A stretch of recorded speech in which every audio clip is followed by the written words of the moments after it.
Magandang araw, kapuso, kapamilya. Ngayong araw na to guys, magigisa tayo ng taba ng talangka. Kailangan lang natin guys, luya, sibuyas, bawang, olive oil, sugar, saka black pepper. Ngayon guys, painit na ako ng kawali, lalagyan na natin ng oil.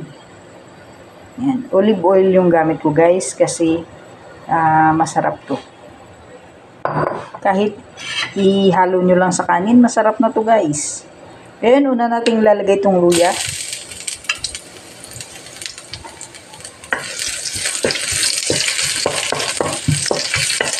Gisa lang natin hanggang sa maging kulay brown. Next, sibuyas.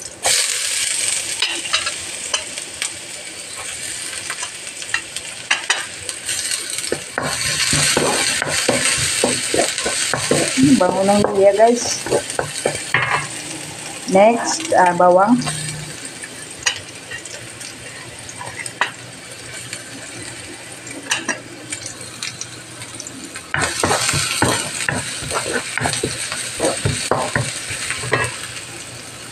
Kapag medyo brown na itong mga sangkap nyo guys, hinaan nyo yung apoy bago nilagay itong ating talangka.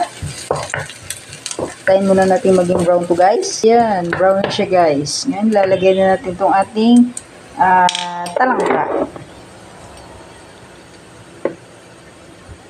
Lagay natin muna guys.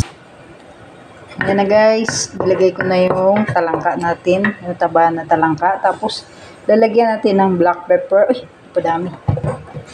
Tapos, kunting sugar. Kunti lang. Mix natin. Tapos, haluan natin to ng dry na sili. Ngayon, kung gusto nyo maanghang guys, haluan nyo yan. Kung ayaw nyo ng maanghang, huwag nyo nang lagyan. At paalala lang guys, ito ay mataas sa kolesterol.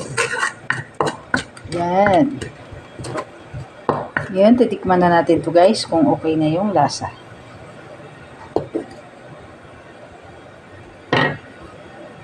Tikman natin.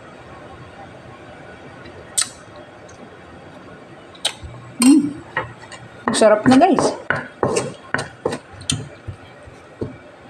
Ayan, ganyan lang guys ang pag-isa ng ating taba ng talangka. Thank you for watching. Bye bye.